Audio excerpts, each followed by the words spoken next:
especially for researchers that will present.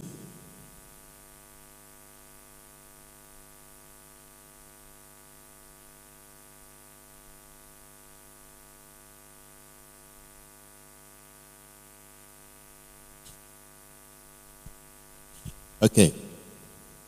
Without delaying, this is the class study that will present on climate action, adaptation to and mitigation of climate change. And we will start with the first presentation of Martin, from Plan Adapt. Am I right? Martin. Martin is the founder and the current managing director of Plan Adapt based in Kigali, Rwanda. He heads and manages the Plan Adapt Coordination Hub. He also leads the continuous co-design and the creation process behind the Climate Co-Adaptation Lab, Plan Adapt Collaboration and Innovation Platform. So, Martin, welcome, and the floor is yours.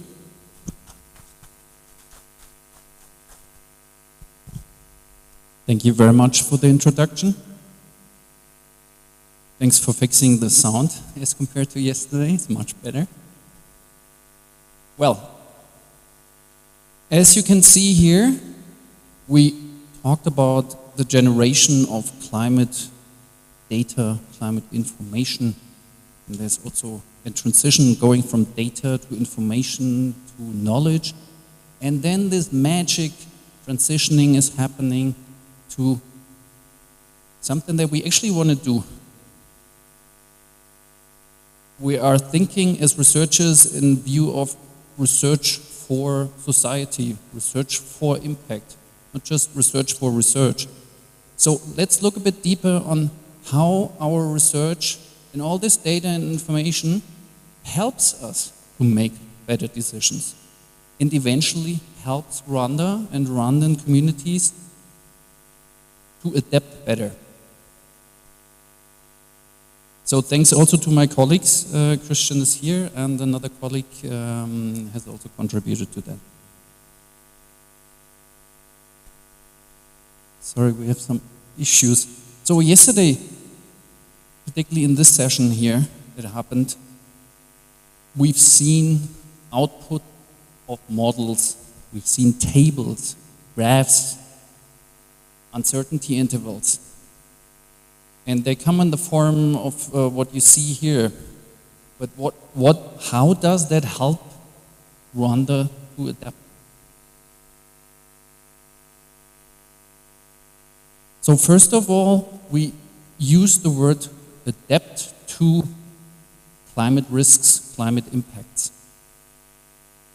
But we also use, in the same vein, a lot of other verbs that you can see here. My team has pulled together all verbs that go roughly in the same direction of what we do, what we claim to do in all these strategies and all these papers about adaptation and climate risk. You can see all these verbs, and that means the goal of what we want to do.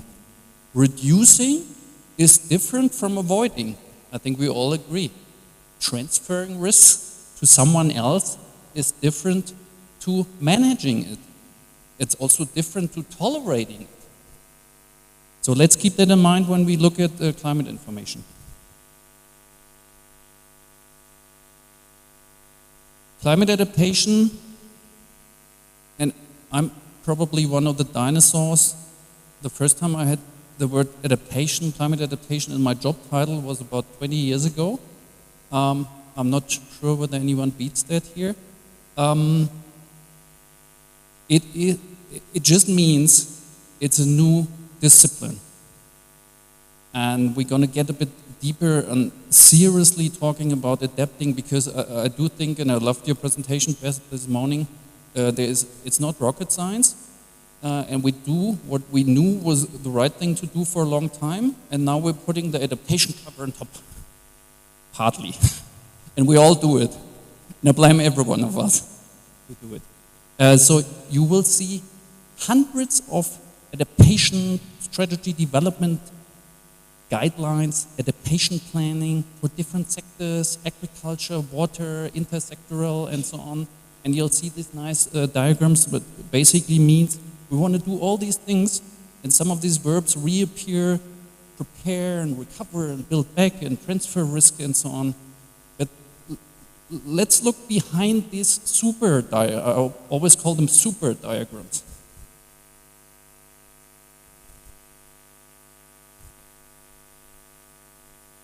So adaptation, seemingly, is a very easy thing. This is, when I teach the basics of climate adaptation, this always turns up here.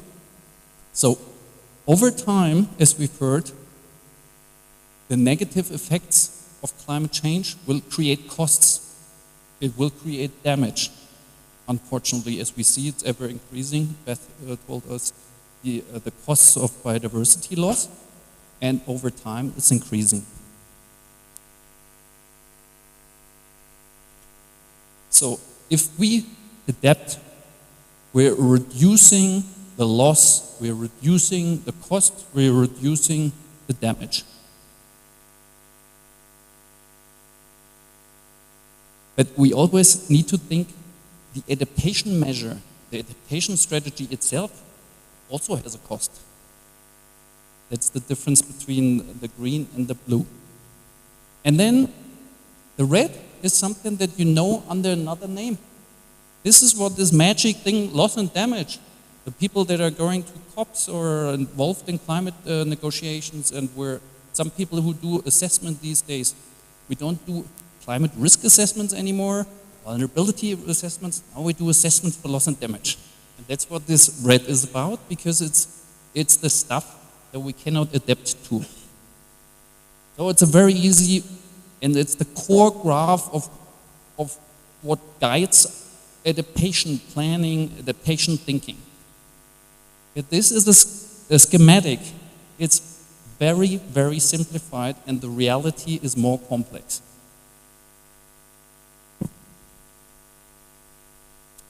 So again, we talk about climate adaptation, and then we talk, it is this cloud and this nebulous understanding. So what are we winning? What are we winning? We constantly talk about what we're losing and the damage and so on, but if we do adaptation well, what is it actually that we're gaining? What are these adaptation benefits? And I hope you're going to get that slides, because I don't want to go through that, but there's economic benefits. There is an economic case around, and there's even a business case about benefits. As we talked, avoiding loss. In the way how we run our economies, how we run our public administrations, this is a matter of accounting. If you don't have a loss, it's a win, basically, or at least you're doing a good thing. And there's other things like you're maintaining or increasing productivity. We heard about this morning that a more diverse, more biodiverse farming system, and even forests and so on, even increases productivity. It creates jobs if we do adapt well. And it also has social benefits. It improves quality of life. It has livelihood benefits, and it has public health benefits. All these are benefits that we get out of if we're adapting well. And the ecosystem services that we've heard about this morning. Okay, yesterday we talked about climate information, but how are we moving from climate information to good adaptation? Let's take it from the other side. Which questions do we want to answer with the help of this information? And I'm just giving you a few. There's hundreds and thousands, and every process is slightly different. This is something that is being skipped and certainly not put to the forefront on also testing the climate information can we answer these questions with the help of climate? Is the climate information giving us something that helps us to answer these questions? When it comes to farming, obviously it's the selection of the crop variety, of the species, of the types of seeds. It is also timing. We know agrometeorology and so on is a lot about like when to plant, when to sow, when to harvest. Also another information is, does all this precipitation data tell me like of how I can avoid rain-induced soil erosion best? Or if really needed, for instance in the coffee industry, we know that Arabica is very sensitive, very temperature sensitive. We're close to, in some of the areas in Rwanda, whereby productivity goes down. Are we changing the entire cultivar and the production system to Robusta or so, which is a major investment that needs to be planned? But like, is the climate information and how is it helping to answer that question? Let's take a look at some other, obviously, here in the public health system. Is it likely that climate change will impact food safety? For instance, we know aflatoxins are a big problem here. So what is the climate information telling me about the likelihood of increase of aflatoxins or not? And so on and so on. Are we going to have more waterborne diseases through decreases in water quality? Everyone who works in water knows that water quantity and water quality closely related. So those are what we call adaptation questions. All right, back to the topic of what we're going to talk about. There's something that people call knowledge brokering. Other people call it knowledge transfer, knowledge mobilization. Some people believe it's a set of skills that make a profession. I believe it because I call myself a climate adaptation knowledge broker. And others believe, yeah, it's a skill set. I'm a hydrologist, I'm a water engineer, and it's an important one. I want to learn these skills and improve in these competencies along the line, but still stay in my profession. In the old days, we believed after the generation of information, we need to disseminate, and we made yesterday also, we need to make it accessible and available. But this is a very sort of like old school thinking of a linear, there's a producer of information, we need to disseminate to these users. It's a very sort of binary and linear and old school thinking that has evolved. And also like in climate information services, I must say that the World Meteorological Services has put a lot of efforts into pushing the concept of climate services. It has, and I must say unfortunately, started with this outdated, old, linear kind of thinking. Okay, let's get the producers, let's work first with the producers and the generators of information, and then down the line we think of how we get it out and convince the user to use it. That has evolved through something that's called knowledge brokering system, whereby this kind of translation, the brokering, is a whole process. So it also needs processes whereby the producer and the user learn together. There's maybe more than one type of user. There is different depth of usage and so on. Maybe even the production of the information needs already, like I think in some industry, that's the user X kind of thinking, that there's a co-production early on, thinking of what kind of information do we want to produce so it actually does the job. And it has to do with relation building. It has to build, it's a relationship also. That's an important part. The producer builds a relation with the user. It's different from just throwing it and spitting it in front of someone. Here is the information, come and eat. Yep, that's what we said. There's an evolution. There's also an evolution of understanding. There's a spectrum of understanding. It's going from raw data. I think many of us are very sort of used to that. But again, what I want to point out here is this process of making sense together of it. If you go from data to information to knowledge and then wisdom. And this is what we do.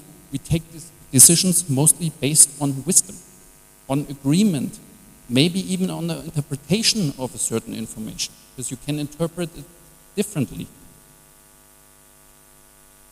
There's many of those co-creation and sense-making processes, some of which are called scenario planning, participatory scenario planning. We use scenarios also as climate modelers, but there's also qualitative scenarios, whereby scenarios are being an outcome of a conversation, of a social learning process. It's, I think, an example of Kenya. We also need to interpret. It's a cascade of uncertainty in climate impact modeling, and even in the modeling of adaptation. We know that very well. This is the envelope of uncertainty, or the cascade of uncertainty. And when we communicate, when we prepare information, we need to be serious about that cascade of uncertainty when we talk to the users and we work with the users. So that's part of climate adaptation knowledge brokering, to also be serious about that topic.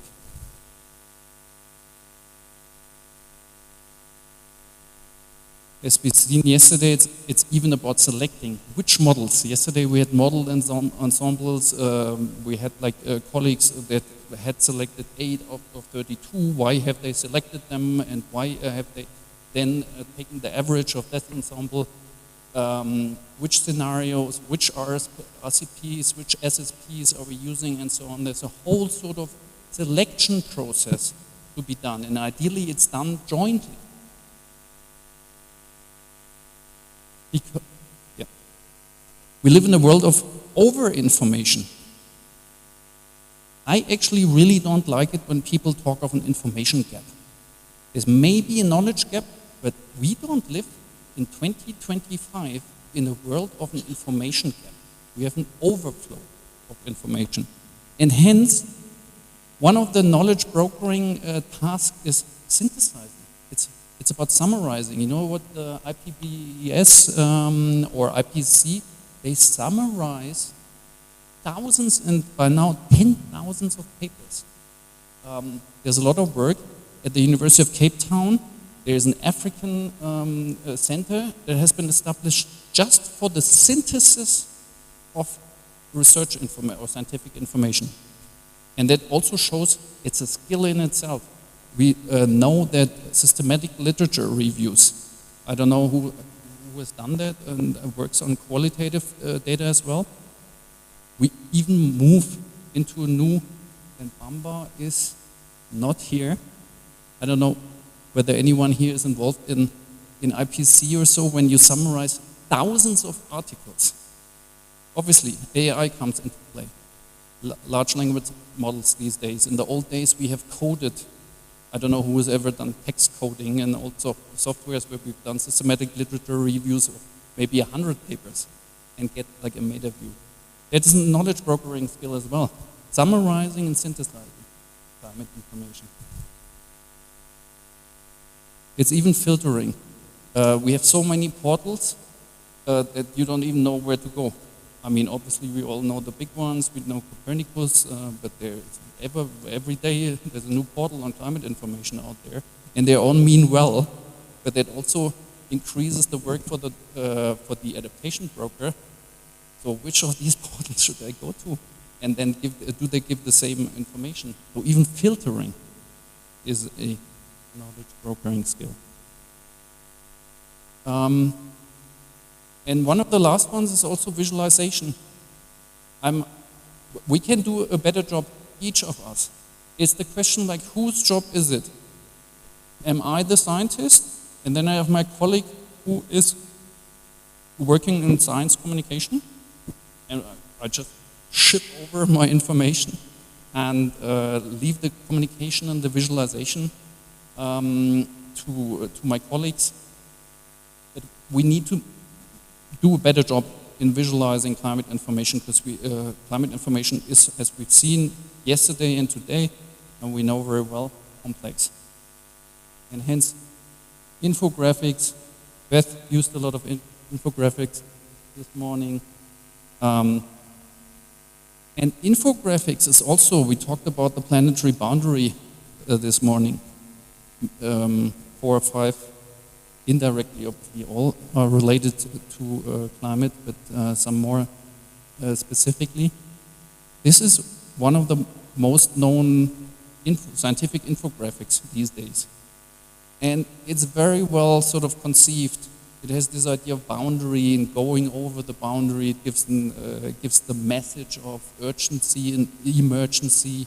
Maybe this one has even been put in colorblind friendly visualizations. A colleague of mine found that. Obviously, that is going far, but we need to think of it. And the thing here is, I actually have talked to Johan Rockström a couple of times of how they got to that. And it's actually quite a funny story. But the key point is, we know the complexity of the real world. But it's also about simplifying. It's about reducing the complexity when we communicate with non-scientific, non-researcher target audience. It's annotating it, still keeping the key messages and then visualizing them. But not oversimplifying, but also not overcomplicating. It's a whole job to do that well. And another thing that is absolutely vital in adaptation, when it comes to climate scenarios, we always pretend only the climate is changing. All other systems, like we live in dynamic systems, particularly ecosystems are dynamic. We need to think of human systems and how they change. And yes, the IPCC has this very sort of, also very simplified idea of SSPs, putting certain futures and certain behaviors into the change of the human system, whereby obviously we're putting much more rigor into the changes and the likely changes and the projections of the climate system. And that needs to be done also when we take adaptation decisions and try to use climate information for adaptation. I think we talked about it, being serious. It's not just noise. There's a whole meaning behind this blue kind of confidence intervals or uncertainty intervals. And we must not pretend to target audiences when we work on adaptation processes and planning that it's the red line. The red line is just a statistical average. So we need to learn how to communicate uncertainty as well. Good. That's a reminder. My team and many of my colleagues who work in adaptation that we're well networked with in Planet Debt. We're part of the global adaptation community. We're global network-based organizations of adaptation professionals as well. And we're working now in Rwanda to connect the next generation of climate adaptation professionals and these climate knowledge brokers. So I can invite everyone who's interested in this stuff, join us, contact us. We work with universities. We want to put up educational offers, and we want to also work, and we do work in CLARE, like in large adaptation research communities and funding programs in the world to introduce more rigor to these kind of skill development and capacity development around knowledge brokering skills. So let's be in touch and build and shape the next generation of climate adaptation knowledge brokers in Rwanda. Thank you.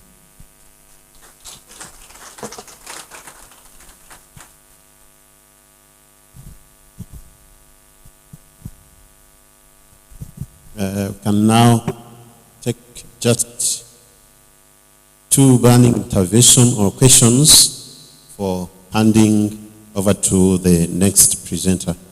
if you read, there is a, yes.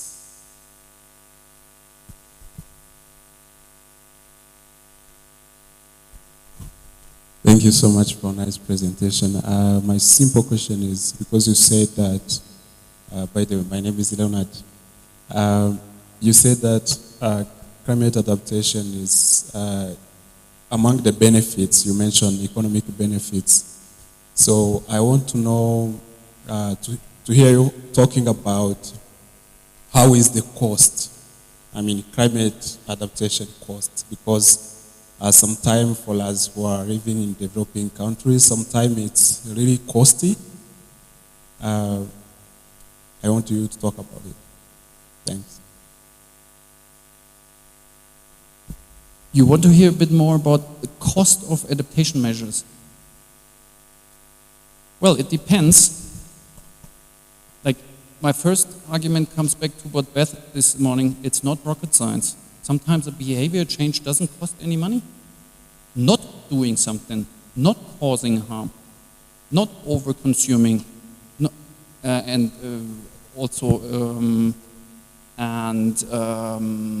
putting a road or a bridge in a very sort of fragile landscape where you're likely to increase the chance of soil erosion, because it's just the wrong positioning, or it's likely to be flooded.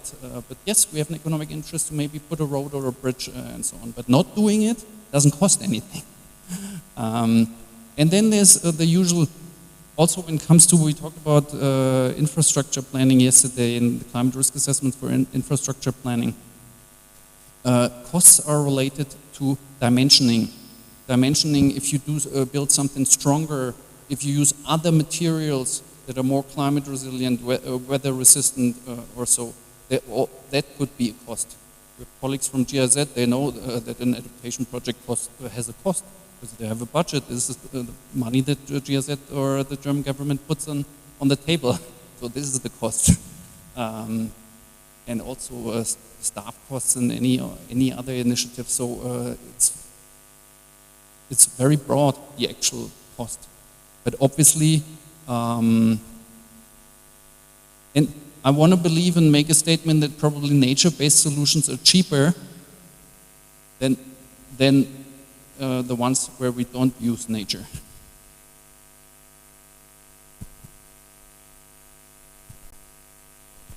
Thank you, Martin, for the presentation. I have one, just to understand how does Plan Adapt work. Does it work in supporting the community, or is on research base, or does it work with the government institution? What is your mode of working in the adaptation project? It's easy to answer, all of them. Everyone who wants to do high quality and successful adaptation we're working with. And mostly, like as we've heard this morning, we believe in homegrown solutions and so on. We're only employing Rwandans. And in other countries as well, because we want to undo the international consulting industry, because it's exploitive and causing a lot of damage to bring in experts from far away, fly in, fly out consulting and so on, fully with Beth. We're also recruiting, and so it's, as I said, shaping the next generations of Rwandan climate adaptation progress.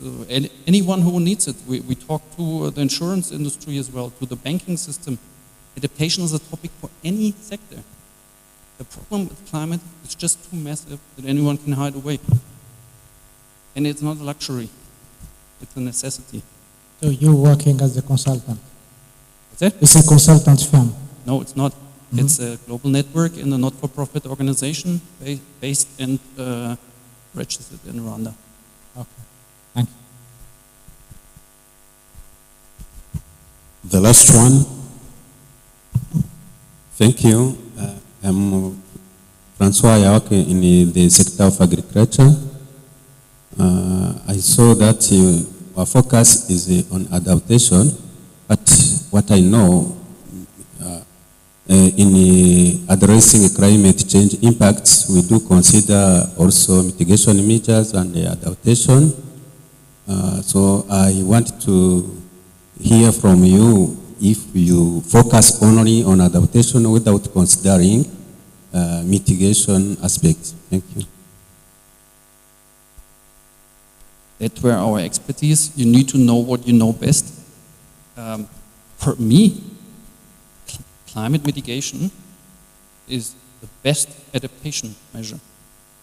I don't know whether you disagree with me, but like if we don't have more and more enhanced climate change, reduce already the need for adaptation, and hence mitigation is adaptation. It's just a very superficial line to dissect our thinking into sort of policy fields and so on, but it's the same thing. And hence, as I've also shown with the contextualization need, climate is not the only aspect of our lives. So it's the whole picture always. Adaptation needs to be fully, I mean, many of us will have heard that too often, mainstreamed, integrated.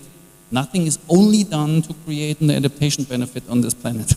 And hence, mitigation should be part of it. But we, also, everyone has its key area of expertise.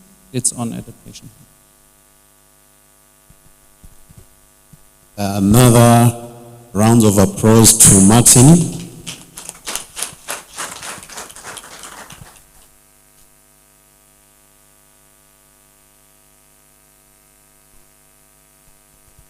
You have on this presentation, keep it. If we will remain with some time, we will come back on it. Okay. The following presenter is a master's student in environmental and water resources engineering and working as a technical advisor at GIZ Rwanda on waste and the circular economy project. Let us welcome Ganza Musabyimana Emediez.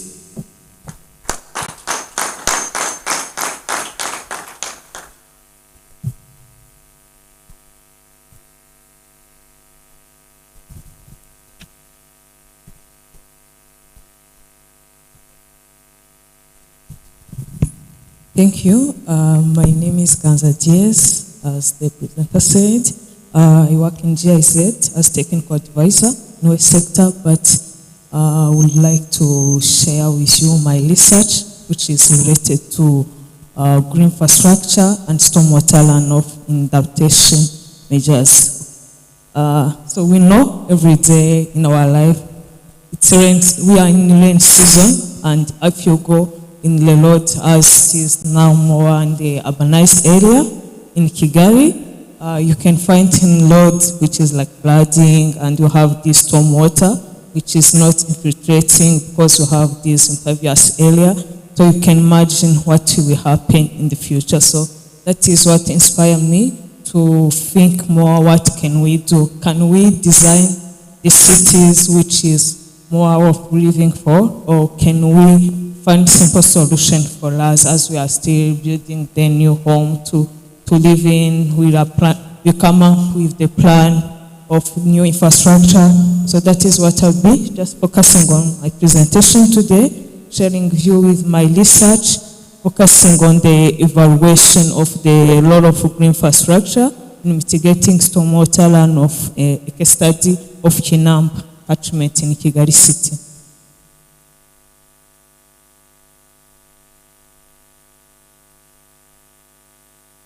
This is the content of my research. We'll be focusing on the background of the study, problem statement, going more into the objective of the research methodology, and go more into research and discussion, and the conclusion, and more recommendation for the further research. Going on the background of the study.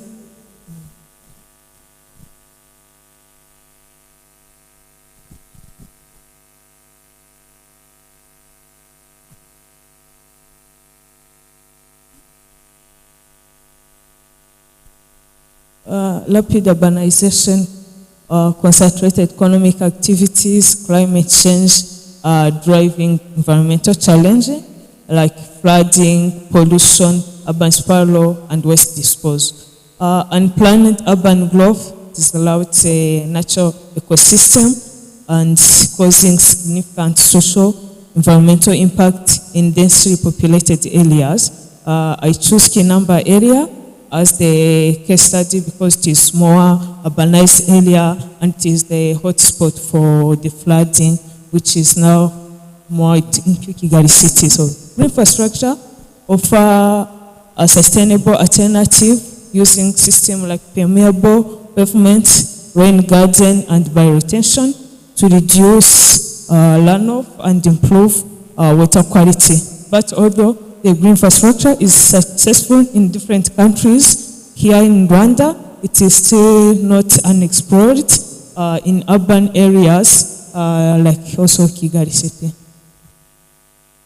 The problem statement, as you can see on the left side, those two pictures was taken by New Times in 2018.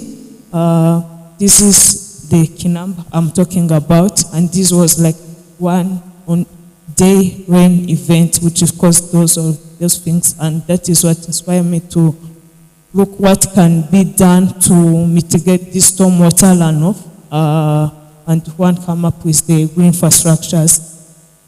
Conventional green infrastructure often fails to manage growing runoff volume, while green infrastructure offer those sustainable nature-based alternatives with added benefits, but those initiatives like Green Kigali City promotes climate resilience infrastructure, but those effectiveness in flood areas like Chinamba remain under-researched.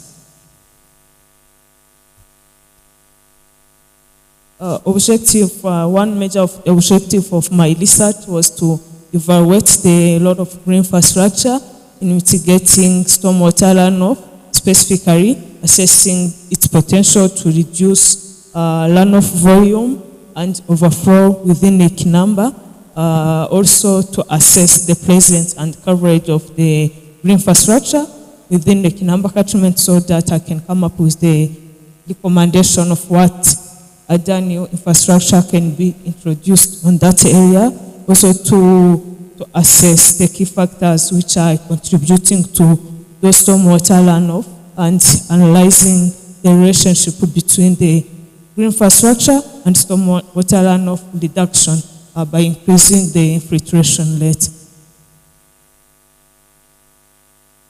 As you can see on this conceptual framework, we're trying to analyze the increase of the urbanization and land cover change, which is also contributing to the increase of runoff volume and also peak discharge, which was also increasing, but also reduction of the infiltration and detention rate due to the increase of the time and more into the land use and land cover change and urbanization, and also intervening the different variables such as permeable pavement, infiltration trenches, and improved infiltration and water retention.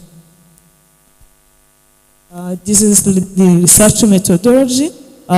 This is the study area. Kinamba is located across 3 districts in Kigali, Gasabo, Kicukiro, and Nyarugenge. It is one of the key flood hotspots, such as Gisozi and Kinamba, which that is why it was selected as the case study, and high flood risk due to stormwater runoff, rapid urbanization, and inadequate drainage. Expanding the impervious surface and land use change exacerbates the flooding in that area. Going more into the research design, mixed methods such as cross-section, descriptive and scenario-based model, and spatial hydrological data analysis using GIS mapping and rainfall runoff monitoring, and assessing with existing green infrastructure implementation and coverage, and also exploring the impact, which impact can green infrastructure have on the runoff volume and the peak discharge and the infiltration rates in that area, and quantitative regime such as hydrological modeling, GIS mapping, and rainfall runoff, data validation, and the literature review. That is what has been a support on this research. Data collection techniques, I use secondary data mostly by consulting our most reliable institution here in Rwanda, such as Rwanda Meteorological Agency and Rwanda Water Board, and also the field observation, site visit to those flood-prone areas, and to inspect the drainage which is there, flood marking analysis, and land use assessment. I also used GIS mapping for that area.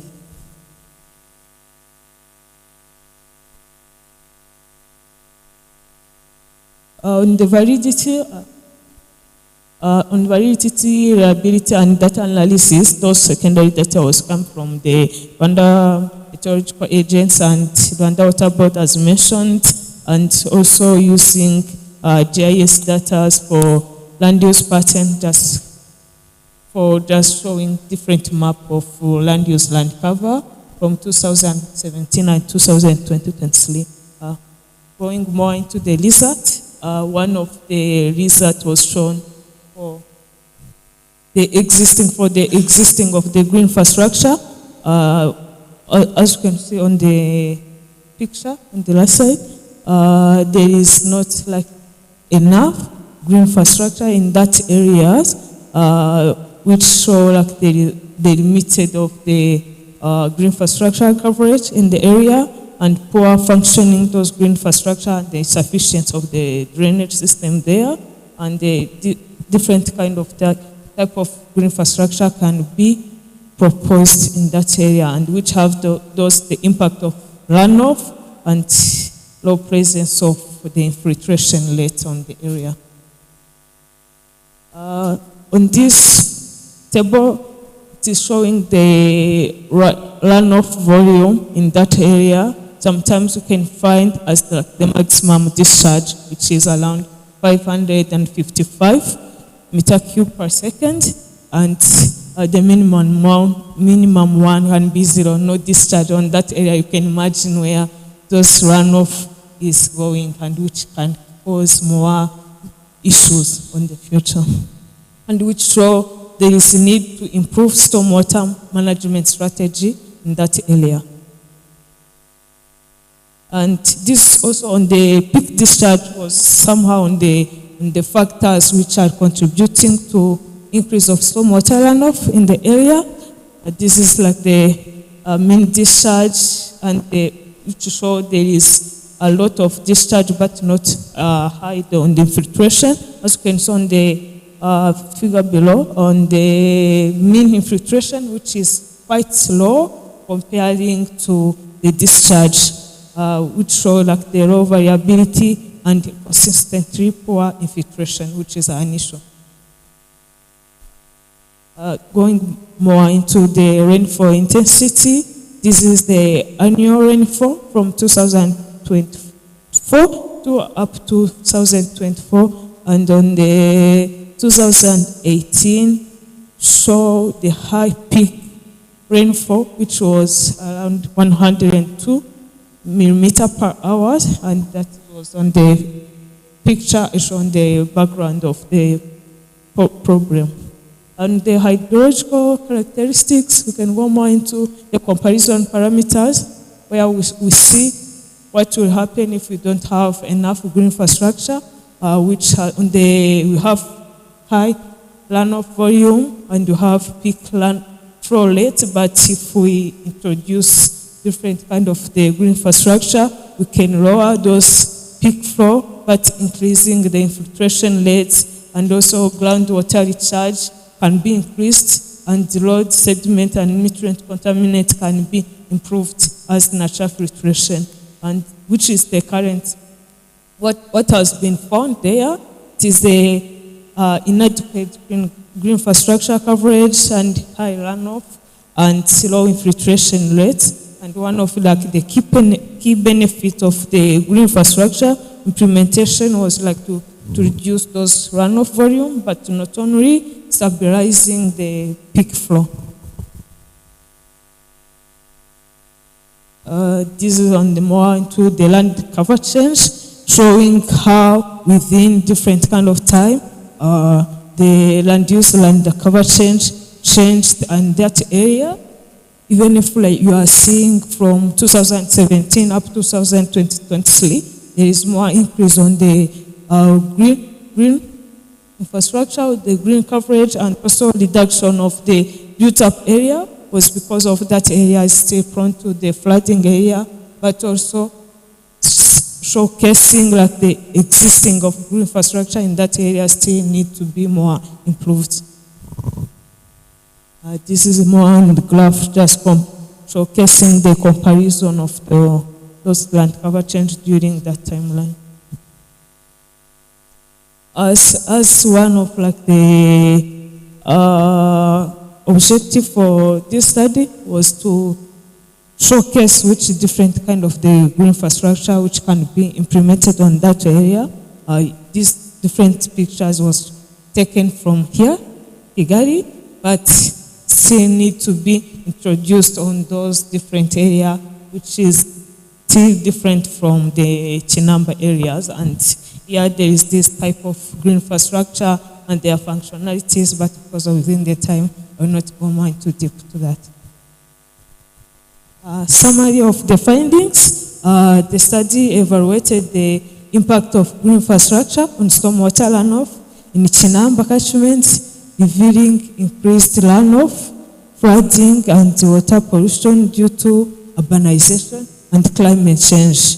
Infiltration and discharge data showed low infiltration rates, but higher discharge variability, indicating extreme runoff events and the limitation of existing drainage system. Land use analysis from 2000 up to 2024, revealing significant loss of green spacing, contributing to increased runoff and reduced urban resilience. Key zones as residential, agriculture, and commercial and industrial and transport lack inadequate green infrastructure with urban compaction, clay soil, and heavy rainfall limiting green infrastructure effectiveness. Successful for the green infrastructure integration requires strong policy support, community engagement, and strategic planning to enhance infiltration, reduce peak discharge, and improve water qualities.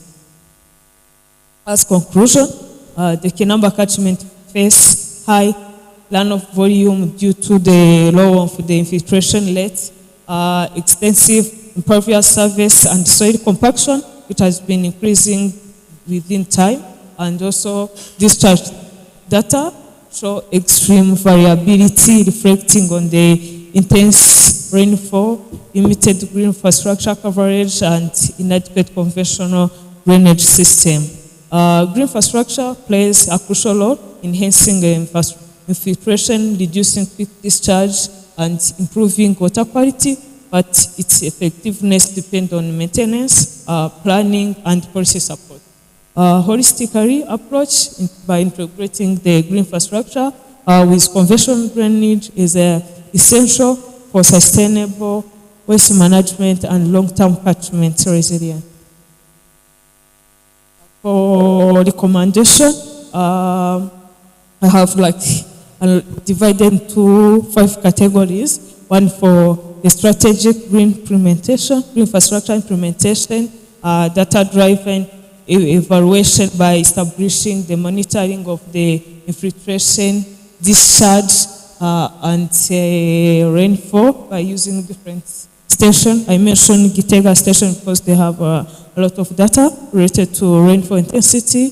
And the third one is the policy community engagement and land use sustainability measure and holistic stormwater strategies by combining green infrastructure with existing the drainage system to reduce runoff and sewer overflow. Thank you.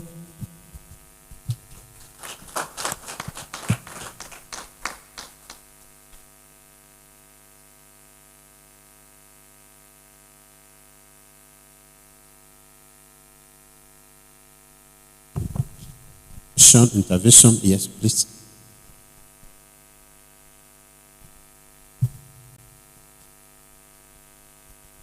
Hello, thank you for your presentation. It was really interesting. I'm Christina from the University of Leicester. I was wondering if these green infrastructures could also have a beneficial effect to reduce urban heat island effects and other heat-related effects. I would say as green infrastructure is like the nature-based solution. Of course, depending on which design some engineer can use, it can also be benefiting just by consuming like the natural areas, and yeah, I think it can contribute also to that.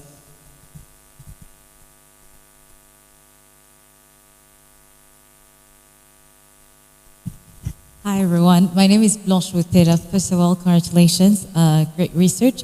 I wanted to recommend or just encourage you to put a few recommendations in your paper to also look at how we can incentivize green infrastructure in development. So if, you know, with hotels, if you have this, you check a box and can have put a lift or a star that you meet this. But if our governments, especially in flood-prone areas, if there was a way for new development or renovations, if there was a target on green infrastructure to probably get a permit or anything like that, or just get recognition, that would be quite well. But very congratulations on your research. Thank you. This is noted. I'll put into that, yeah.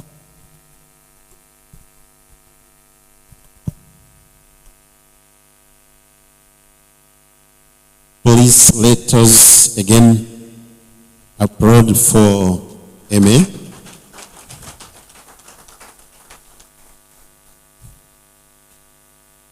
The following presenter will take us through the understanding farmers' knowledge, perceptions, and adaptation strategies to climate change in Rwanda.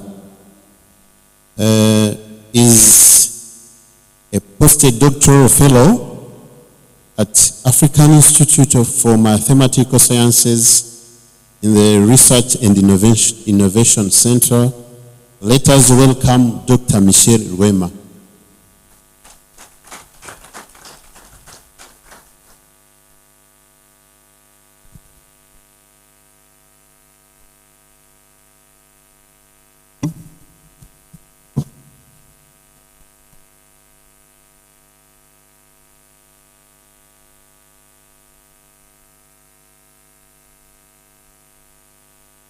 Okay.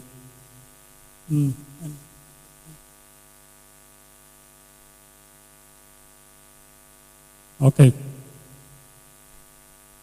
Thank you very much for giving us this opportunity to present our work. As they said, I'm Michel Rwema, and I'm a postdoctoral research at African Institute for Mathematical Sciences. And this work I want to present here is part of the results we have on the continuation of the work under the analysis of statistical variability of climate change in Rwanda. But this work particularly focuses on understanding farmer perception and adaptation strategies on climate change in Rwanda. And this work is under supervision of Bamba, Mamadou Bambasira, and Professor Safar Bonfils from University of Rwanda. I'm going to take you through this outline. Let's move to the introduction. As we have been discussing yesterday about climate change, the cause where we were blaming the greenhouse gas emission from anthropogenic activities. Yes, that's true. As at global scale, it is observed that temperature is increasing. We had a lot of research presented yesterday about the warming to the temperature. On the right side there is the anomaly of temperature indicating how temperature increased over Africa. But we are going also to see how this change can be contextualized in a local context by taking the case of Rwanda, where our work was mainly focusing on the eastern province. We see the reason why we chose the eastern province. For those who are here in Rwanda, we know that the eastern province has a large number of population. 26% of Rwandan population are living in eastern province. And the eastern province also, for the second point, has the large area under agriculture, where we know that agriculture contributing a lot in Rwanda GDP. We have a lot of reason to focus on this area and understand what is going on that side. Talking about climate change impact in Rwanda, we have observed in recent years several cases of drought, flooding, landslide, and this has been recorded in different parts of the country, which means that people in different areas are facing the impact of climate change. And the threat is affecting the livelihood, threatening the infrastructure, of course, the economy of the country. It is important to understand the climate change in a local context to be in the right place to develop some adaptation and make some informed decision to adapt to climate change impact. As the gap we have been observing in the existing literatures, we have been observing that many or most of the research conducted in Rwanda tend to focus at a national level by overlooking some areas which need particular attention, as I was mentioning, like the eastern province of Rwanda, due to its importance in the economy of the country. Some of the studies also which is already there, which has been conducted many years ago, they responded or they presented some limitation, either linked to the data, but this day we are lucky, as yesterday they were mentioning that Meteo is doing a lot to provide the data for the researchers so that they can be able to conduct the research. We really appreciate the work of Meteo to provide the long data set which can be relevant to conduct the research. And also there is a need to conduct research and uncover some variables which are relevant for agricultural resilience, talking about the side of understanding behavior. Some researchers or some studies which are available mainly focusing on understanding this mechanism of what has changed the cause, but they forget that the people behavior also are really important in adaptation. Also, to contribute and filling some gap in this category, we try to design this research to conduct this research to understand farmer knowledge, their perception, and the strategies which are in place to address climate change impact. We specify some objective assessing like awareness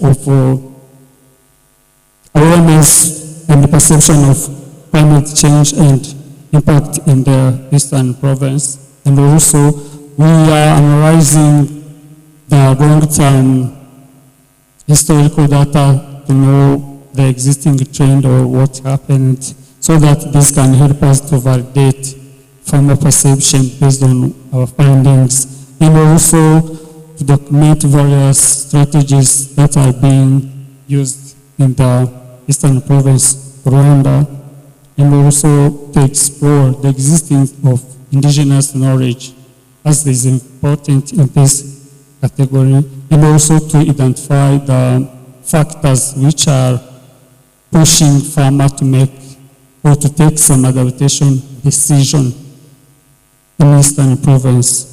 The approach we are using some existing approach which has been used over the region, including those approaches which are able to provide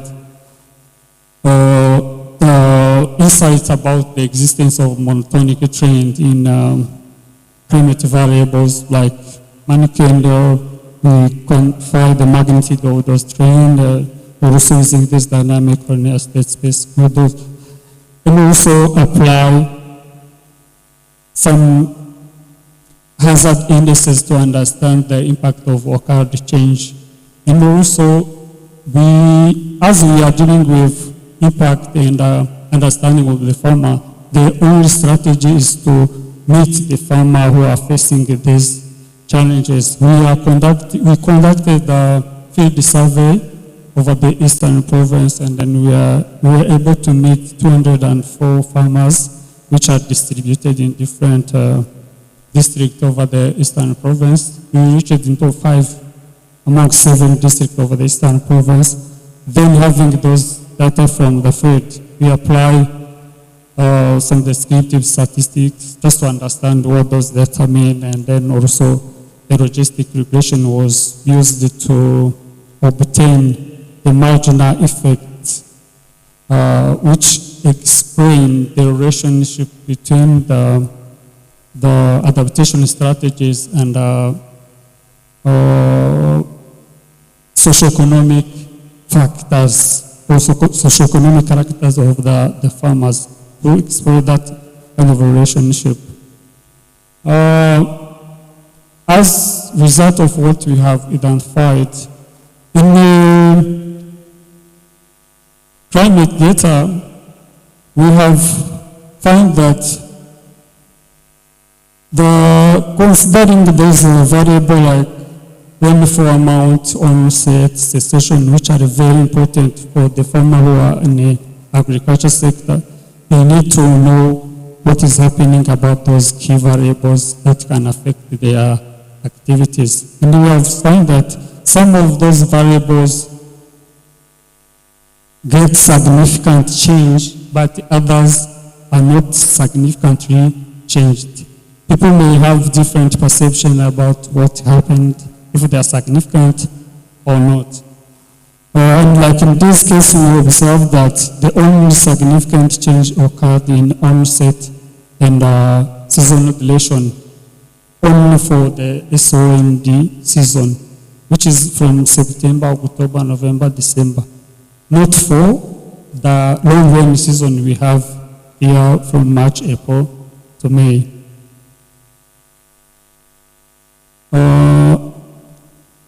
On the side of temperature also, we try to understand what is happening in temperature by considering those different seasons we are having here. And then we have been able to observe that it is true, temperature is increasing and the warming is very significant, especially looking at the minimum temperature. But the season which is mainly indicating a greater change than the other is this GJA, June, July, and August. Like our summer is warming faster than other open period we have observed. And also we see that the minimum temperature is increasing with high acceleration than maximum temperature and mean temperature. Moving to the impact of those changes, we have observed that those changes which are occurring in the rainfall pattern and temperature are contributing to the drought event, where in our analysis we have observed that since 2010 to 2021, we are observing increasing trend in terms of drought frequency, duration, and severity, which can be observed by considering the SPI 3 and SPI 6 as the short-term and medium-term drought or water deficit. This is the socioeconomic characteristics of the people who participated in our work, where most of them, they have this low education level, they are belonging in farmer group, they have livestock, and also they have access to weather information. Those socioeconomic characteristics are affecting their decision. We are going to see how the relationship between those socioeconomic characteristics in the decision they are making.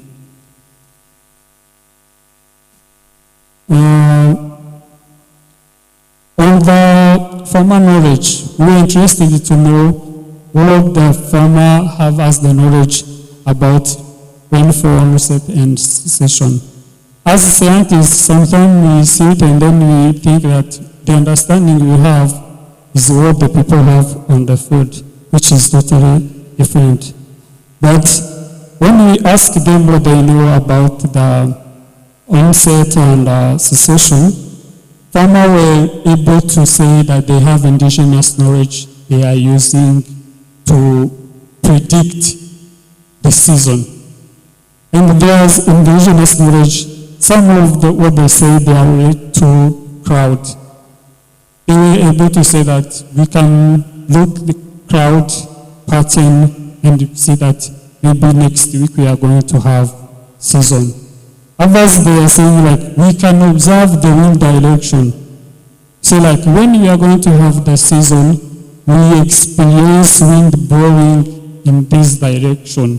And when we have that kind of event, we know that very soon we are going to have the rain. They have different indigenous knowledge they can still use to predict. But of course, they are still needing this scientific information from institutes like Meteo to confirm what they have as is true. Also, this is the same case for cessation. Also, they are still saying that they have different information about that. On the side of the impact, farmers are facing different impact of climate change, and they were able to share with us some impact that are threatening their activities, including like the crop failure due to sometimes the season missed, they get rainfall which is not sufficient for their crop, and then it affects their production. Also, there's this issue of rising of crop disease due to temperature increase or other climate-related factors. Those are the response farmers were able to share with us that affecting them, and then they are attributing them to climate change. And go back to this slide.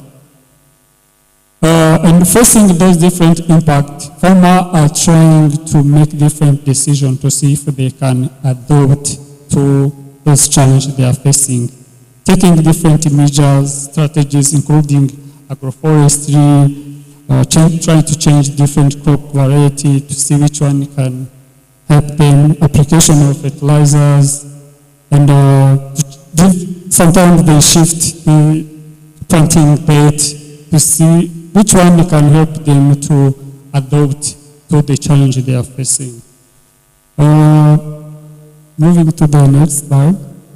Yeah, and when we ask them the phase 3 adaptation strategies they have found it is relevant to their areas, they were able to tell us that there's agroforestry and the changing crop variety and application of fertilizer are the most adaptation strategy they have observed that help them to cope with the climate change impact. And then we try to relate those adaptation strategies to the socioeconomic factor to see which factors are high correlate to the adaptation strategies.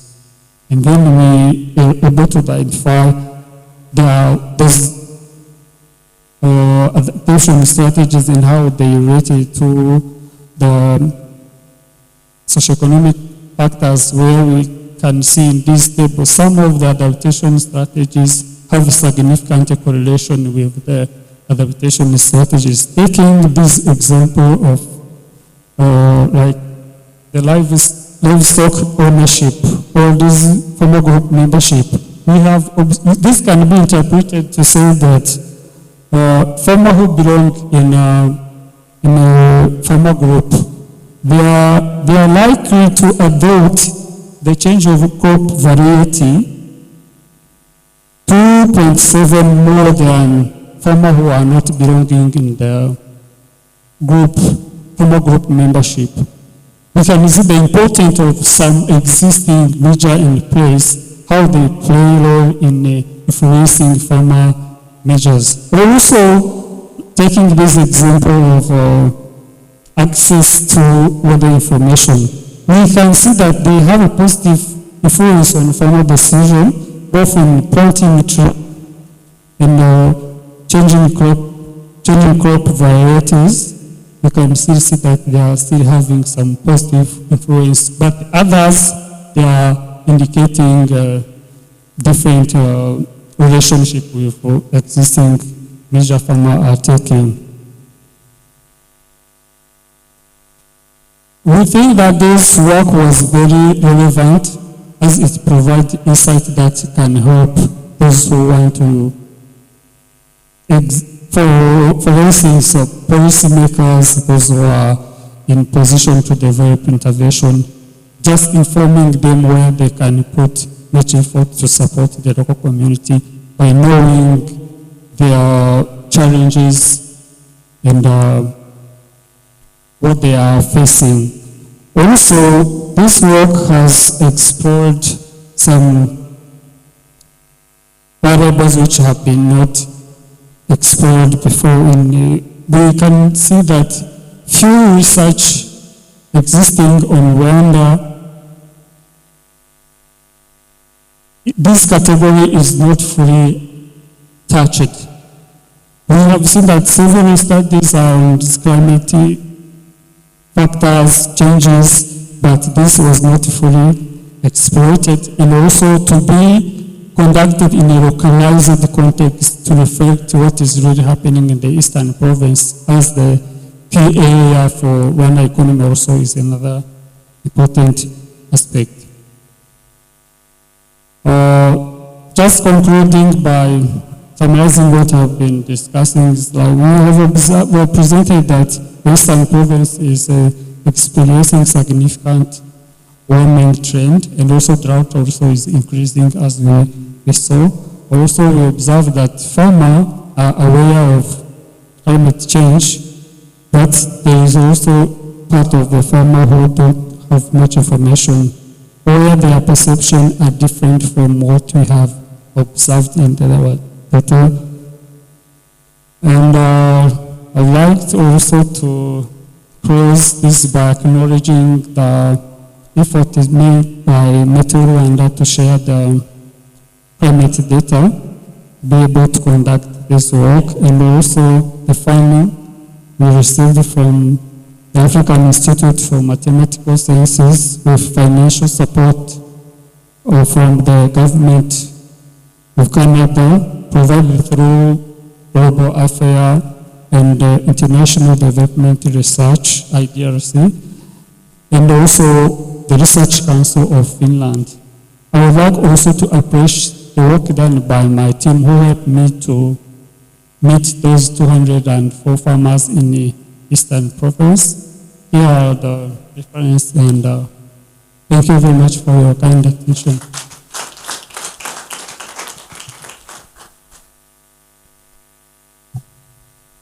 Okay.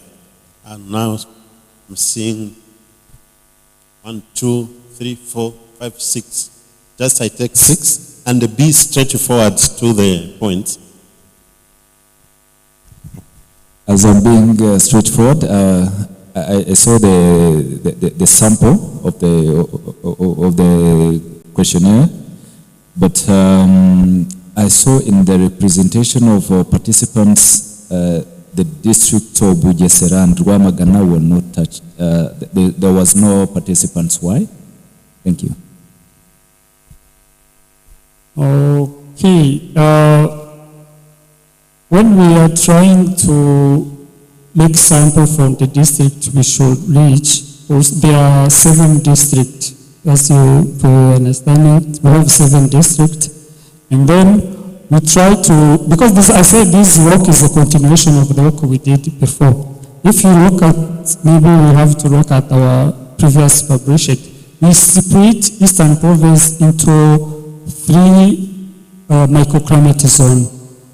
Where those farmers we interviewed are distributed according to those 3 microclimate zones, where we find that if for the bar which is in the middle, we have seen that if we take like Kayonza, there's no need to take other in those districts you mentioned because they are falling in the same microclimate zone.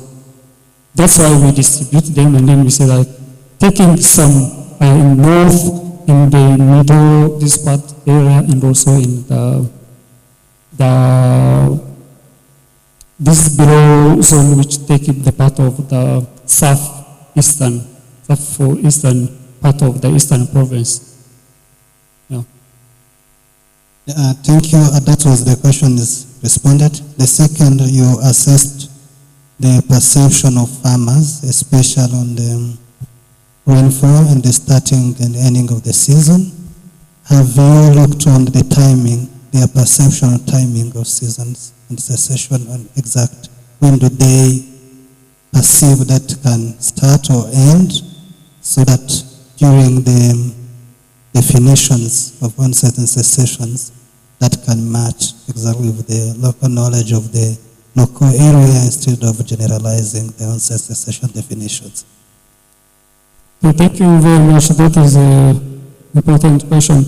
What we hear, we think that farmers they can make the decision depending on their understanding. As I was mentioning that some of the farmers, they wait hearing that Rwanda is going to say, you should prepare, we are going to have the starting of the season. Others, there are those who don't even care about those information as shared by Rwanda.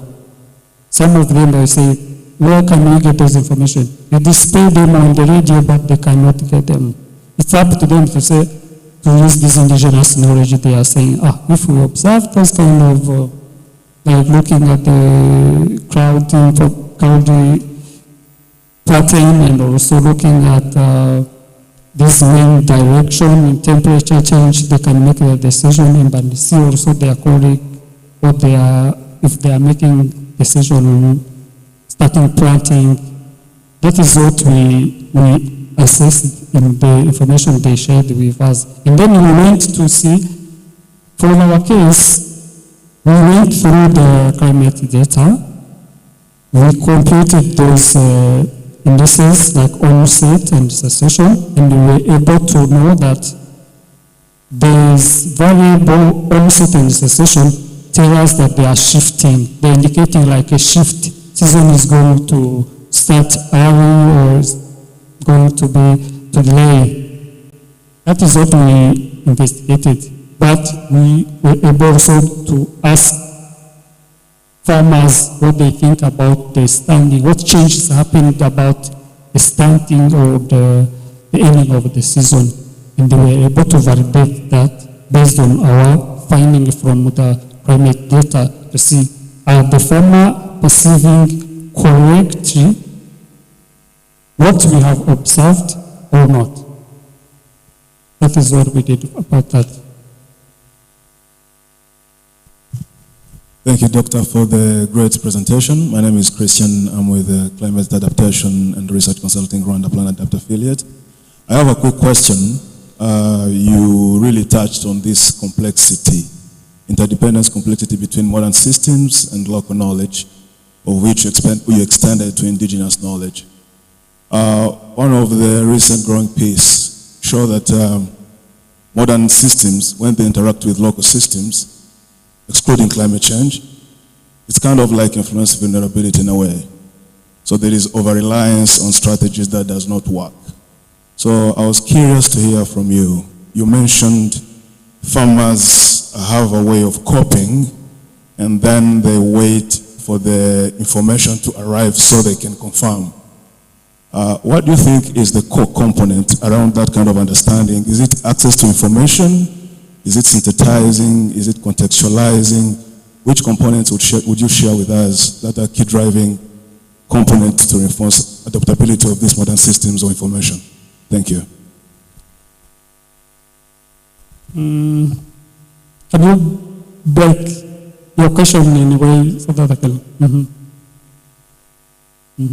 Strategies that it is being passed on to the local level. They have a way of coping.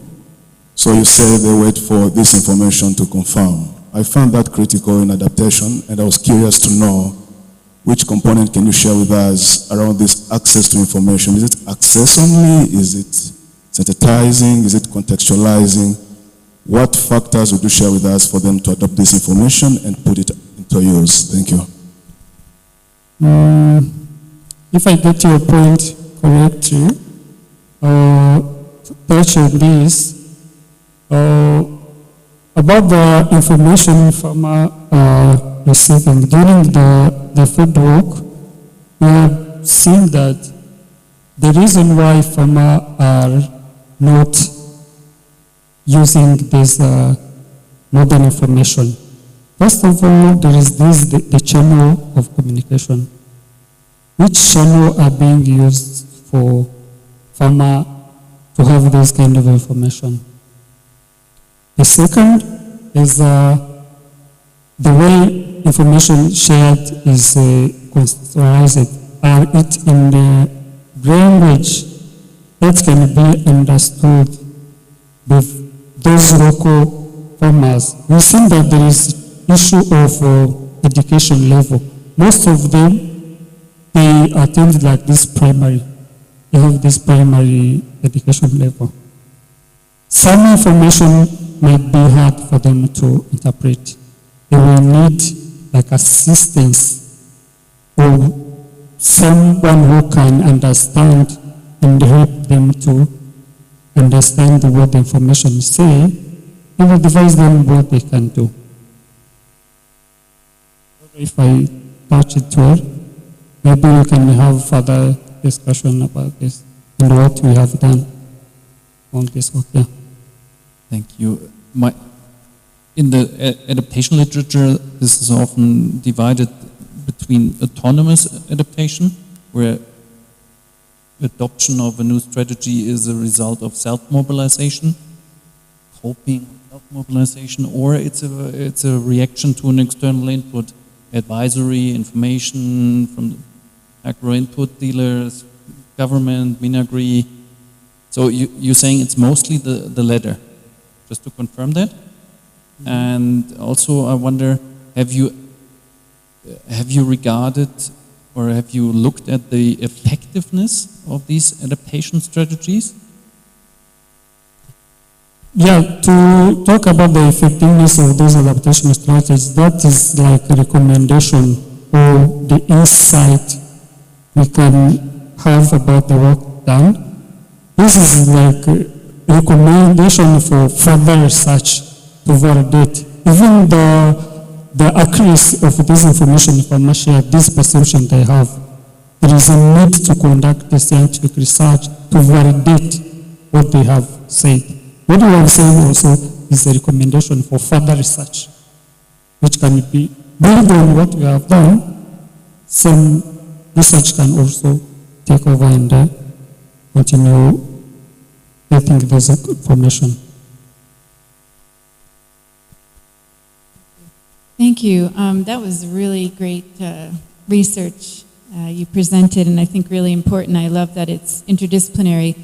My question is about how you did the surveys, and I think it's important to present more information about that because a lot of the results are predicated on the way that you collected the data, and studying people's perceptions is a science, a social science research with a whole theory behind it, and a lot of attention to the instruments you use, meaning what kind of survey tools you use, and to ensure that there's not bias, etc.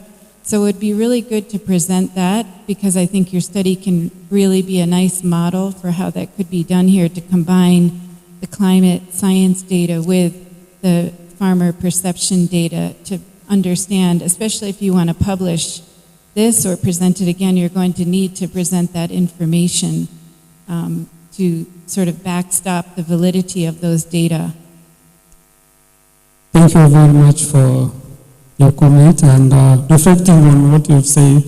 As this is going to be a published article, very soon we are going to publish this article, and of course we have to explain how we conducted the survey. But for your information, I'd like to inform you that in selecting the farmers from the Rwanda Institute of Statistics, there is our target was to meet the farmers and okay.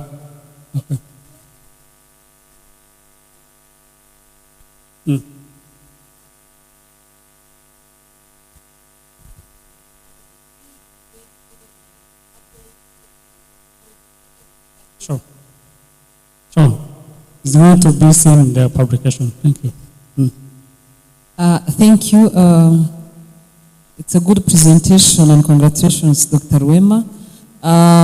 Coming back to the reasons of selecting Eastern Province, it's really worth not only for the agricultural reasons, but also for its vulnerability to climate change. As per now, even the projection of climate change for Rwanda shows that evapotranspiration will exceed the precipitation in coming years, which is a challenge as this is a drought occurrence. I want to come back to the whole province data presented here. I was expecting to have variability across different districts, even though you said that you have classified them in different climatic zones. But from the results, it's presented as if it's similar across the whole province. But to me, I think they should be completely different because what is happening, for example, in Rwanda, what farmers in Rwanda are facing could be different from what is happening in Yesera, what's happening in Nyagatare, which would be very nice if you present the results that are clearly showing differences in different localities with different farmers' knowledges and different adaptations depending on what they are facing. Thank you. Okay. You note that.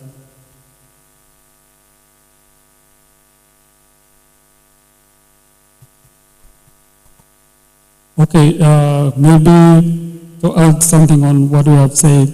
As I was mentioning, this is a continuation of the work we have done.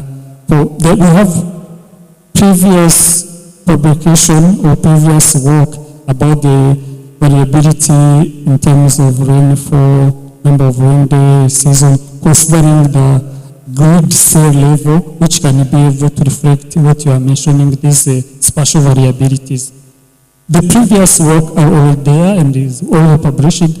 For the purpose of this presentation, maybe I didn't include that kind of result because I was only focusing on this farmer knowledge perception and adaptation strategies. That's why we see have that the concentration also on the adaptation perception and the adaptation strategy, not on this climate side, because the work was already done and is published. Okay, thank you very much, Michelle. Let us please acknowledge this hard work. And for those who raised their hands in this side, just note your question or your contribution. We will assess if we will have other time for this, because we have other presentations. The next one from the National Center for Earth Observation to the University of Leicester. She's a holder of a master's in space exploration systems and a PhD in Earth observation, working at AIMS, the Center of Science, Center of Research and Innovation at the African Institute for Mathematical Science Research. And she will take us through the project Ikirere. It's innovation and knowledge integration for resilience in East Africa through climate research and education. Let us welcome Dr. Christina Ruiz Vilena.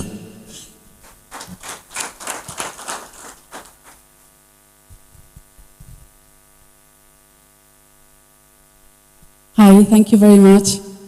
And thank you for giving me this opportunity to show you our really exciting project. So, I'm a postdoc at the University of Leicester. I'm also part of the National Center for Earth Observation.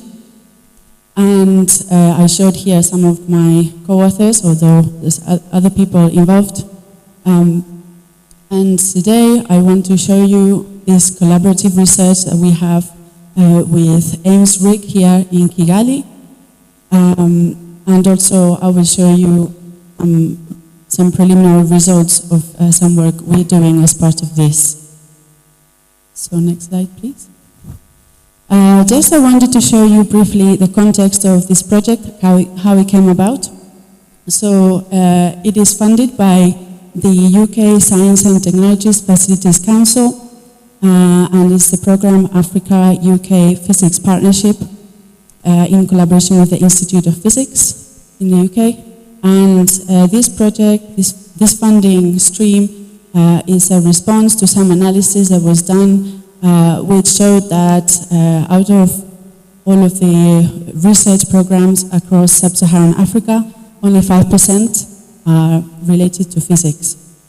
So in order to address this, can you go back, sorry? In order to address this, the UK government has put in some funding, and I've picked some of the objectives here that they try to address. So to promote basically the uptake of physics as a career for young African people, and especially focusing on women. As we know, this is an issue not only here, but also back home in Europe. So, if you go to the next slide, please. This is the overview of the project. We have divided it into two parts. One is the scientific research, and the other one is the capacity building. So it's going to be a 2-year project, as I said, collaborating with Bamba and his team in AIMS RIC. And in terms of the scientific research, we're going to focus on studying the drivers and indicators of agricultural drought and heat waves in East Africa, using Earth observation data, reanalysis, models, and machine learning. And on the capacity building side, we are organizing a number of activities, including some school visits to run some physics activities and also show the kids some role models of successful people from Rwanda that have gone on to take careers in physics to inspire them. Then we're going to run 3 different workshops. One of them is the physics camp to inspire teenagers to do physics, also an early career workshop, and a dedicated gender equality workshop for African women in STEM. Finally, we also run a mentoring network, so again, to inspire young people to take physics as a career. Next one, please. Oh, sorry, I forgot to say that we have, if you go to the previous one, we have also some other project partners, such as Digital Earth Africa, and also the National STEM Learning Centre in the UK, and GEO and CEOs. They will be collaborating with us as well. So yeah, as I said, in terms of the capacity building, these are the activities. So in terms of the school visits, the AIMS are already doing a great job on this, but with this project we were able to add an additional 3 visits a year to run some activities for kids, and also some of the things we will be focusing on are related to Earth observation and space, as that is our expertise back in Leicester and NCEO. Then for Physics Camp is aimed at teenagers, and we want it to be something really also hands-on and to inspire them and show them that physics is a great career and all of the things that they can do with that. Then we have the early career workshop. This one will be focused around climate physics, but also machine learning, research skills and careers, networking, to give the opportunity to early career people here. Then the African Women in STEM workshop, this is something that came up when we were writing the proposal as something that AIMS identified that was needed here. So to break some of the barriers that women face when they want to take a career in physics, or maybe they don't even think it, ladies, it's something they can do. And so we will include some things like soft skills training and building confidence, and also networking and role models. And finally, the mentoring network, which will aim to pair some women that are already working in the field of physics with some younger women who might be thinking about doing that in the future. Next slide, please. So, okay, so in terms of the scientific research, this is motivated by the impact that droughts and heat waves have in countries around Africa, especially in agriculture, as a lot of it is relying on rainfall. So as we have seen in many fantastic presentations so far, including Bamba's presentation yesterday, there is a gap in the research to better understand the drivers and indicators of drought and the projections in the future under different climate scenarios. Okay, cool. So what we want to do is to build robust climate information that then can be used to inform adaptation strategies such as the ones we have seen in this session already. And in terms of the methods we will use, we'll look at some state-of-the-art Earth observation products and reanalysis and models. So I've put here some examples of things we will look at. We'll be using the land surface model, JULES. This is a model from the UK, it's part of the UK Earth System model. And other data streams like from the European Space Agency Climate Change Initiative, or ECMWF, Copernicus, TAMSAT, and also this program we have in the UK called the Earth Observation Climate Information Service, which also has fantastic data sets. Right, next one, please. Right, so that was the overview of the project. We'll be working together for the next 2 years. The project has only just started. But now I wanted to also show you some of the work we do in Leicester related to building emulators of land surface models, and we will be using this in this project as well. So We, as I said, we have been working with JULES, which is the land component of the UK Earth System model. It's a community model and is really widely used for many applications, but also including assessment of climate impacts on terrestrial systems. But the problem is very complex and very computationally expensive, and it really requires a lot of expert knowledge to use it. So what we have been doing has been to develop machine learning emulators that can replicate some of the processes in this big and complex model so that they can be run much faster without the need for supercomputers, also without the need for expert knowledge, and to take advantage of a number of benefits such as explainable AI. And you can see here some of the advantages that I've already mentioned. We can use these emulators for deriving some useful metrics that end users find easier to work with. So yeah, we think these have a lot of potential. Next one, please. So I wanted to show you a case study of how we have used these emulators to emulate soil moisture over Africa. So just this simple diagram shows you how we are developing them. So we have a number of input data sets, such as the meteorological forcing data. This is the data that goes into the big model to drive it and run the calculations. Then some stuff like soil properties and land cover types. So we use all of this information from JULES to train a machine learning model which is based on decision trees. And then we replicate the surface soil moisture from JULES.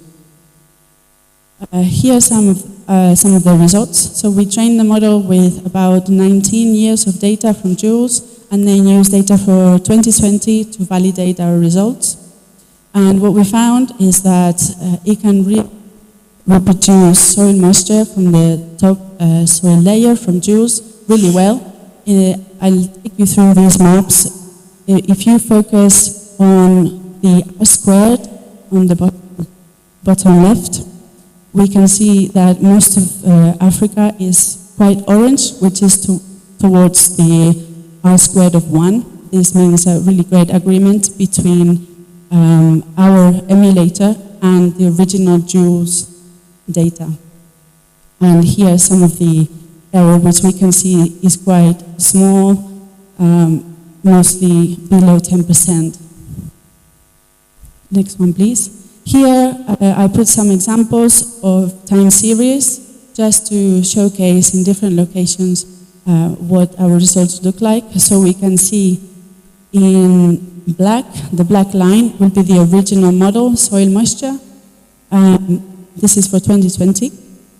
And the red one would be our emulator. And we can see that it's really good at emulating JULES soil moisture with R squared of 0.97 or 0.96. So we're really happy with this. Next one, please. Now with this, some of the next steps that we will look at will be to optimize the inputs, because at the moment we have quite a big number of inputs. But we are sure there's some correlation between them, so we can reduce the number and make it even a little bit simpler. Also, we are looking into not just emulating the top layer of the soil moisture, but also all of the other layers. So JULES has 4 different layers, including one at the root zone, which is quite critical for agriculture. And also explore the use of explainable AI. So AI nowadays is no longer a black box. We can look at the relationships between the inputs and the outputs and derive some useful knowledge, which in turn can also help us improve the original model. Then things like uncertainty analysis is really important, something we will look at, and also combining it with satellite observations or other type of Earth observation data, which opens up a lot of possibilities. So we have done some work emulating GPP in the past where we have trained the emulator with the model, but then used real observations as inputs to constrain the model part. So this is something we also want to explore, as well as integrating it on digital twin applications. So next one. This is just an example of a dashboard that I developed, very simple one, just to show some of the soil moisture data. We can select our location, we can add a threshold of what we considered it to be a dry day, and then we can see how the soil moisture changes and the number of dry days. Just an example of this kind of thing, interactive dashboard that we can develop to make the information more accessible to users. And then finally, I just wanted to say something about digital twins. This is currently a hot topic in environmental science. And just very briefly, a digital twin, what is it? Sometimes people don't quite understand what it means, a digital twin. Is it the same as a model, or what is it? So the short answer is, in a digital twin, you have a digital copy of your real system, and then you also have observations. So you have a model component that allows you to predict and look at the different scenarios in the future, ask what if questions. What if I change this crop? How will, I don't know, my resilience to drought in the future? Or you name it, you can ask many what if questions. And the key thing is that it's got a feedback loop where you change your behavior, that's an intervention, and that in turn will modify the physical system, and so it goes like that. So this is like a tool for people to make informed decisions, and we are seeing a lot of initiatives now. For example, in Europe we have the Digital Twin Earth and some other initiatives.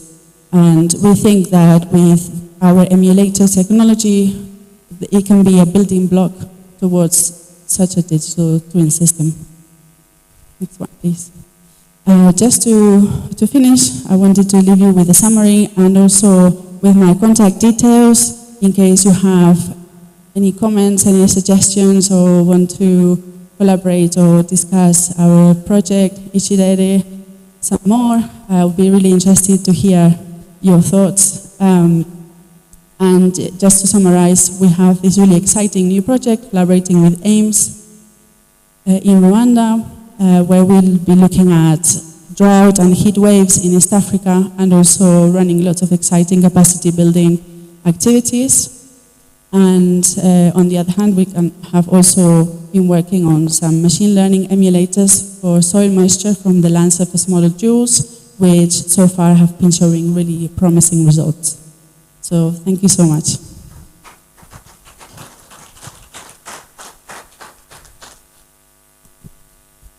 Thank you, Christina. Any burning intervention? Okay, I take one, and we will welcome the next presenter, and it's the last for the session. And Pascal will tell us if we will remain with the other few minutes for coming back to some some issues that we have been holding for other presenters. Thank you for the very interesting project that I understand hasn't completely started yet or is in the beginning. I'd like to raise an important point in the collaboration between global southern, global northern institutions in the research space. What about the governance of digital twins? Because I was also involved in a project where I felt like the European Institute of Research they hold, they house, they maintain, they use, whatever. It's also about the ownership, the control, the agency over the digital twin. What can you say in terms of the governance issue, the ethics of digital twins in that regard? Well, I think it's early days for digital twins, but certainly in the case, for example, of our emulators, they have the potential to be very useful, but critically they can be hosted anywhere, so they are easy to use, they don't require a lot of computational power, and the digital twin can be built around that, for example, here in Rwanda. And the researchers here or the government can take ownership of that and maintain it. So I hope that answers your question. That's how I see it. You don't seem convinced. Okay. Okay. I realize in one of your graphs there is a different. It means there are some place that is flat. So that means there is no data, or it's real data that you find on the comparison of real data and the model. Is this on the maps? Yeah, it's not graphs. Oh, if they can bring up graphs. Yeah, can we have the graphs? Yeah. Graphs, yes.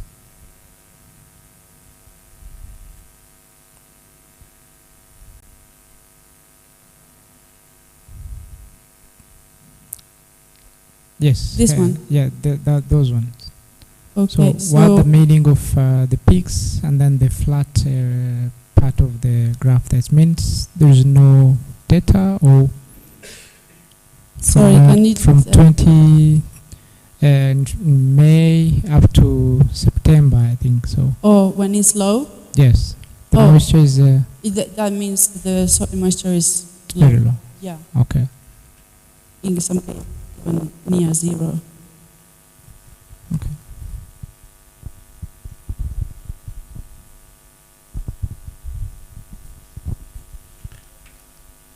Thank you, Dr. Christina, and a round of applause for her. Thank you.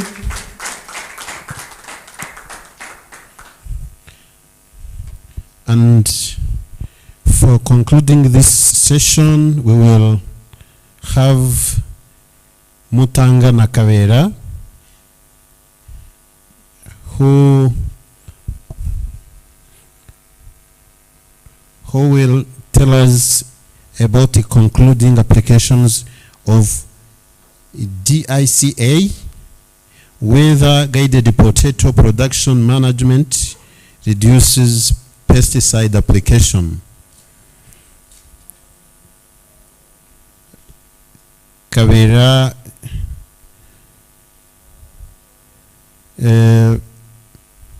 work on joint research at joint research cooperation with partners from GEER and Rwanda, RAB and Meteo Rwanda. And his research is conducted at the Technical University of Bingen, Germany. He will tell me if I have well pronounced the name of a university.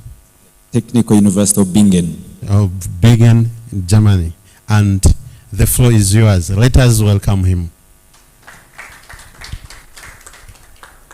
Thank you, the moderator. You all know that the increasing of the global warming impact significantly the increase of diseases, and you all know that the diseases management has diverse impact on the production cost increase and increase of chemical pollution, either on human being or on the environment. So here we have been looking how we can modulate or participate in or contribute in the reduction of pesticide application on the potato production, specifically in Rwanda, but we had a pilot in Musanze district. Mutanga Nakavera part of this this research and with other contributor to this research, including Mr. Benson Kissinger, Professor Schulte Gelderman, and Dr. Matthias Trapp and Professor Clemens.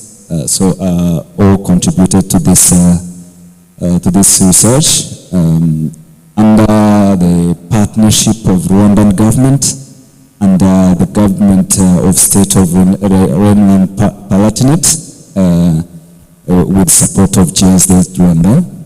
Next, please.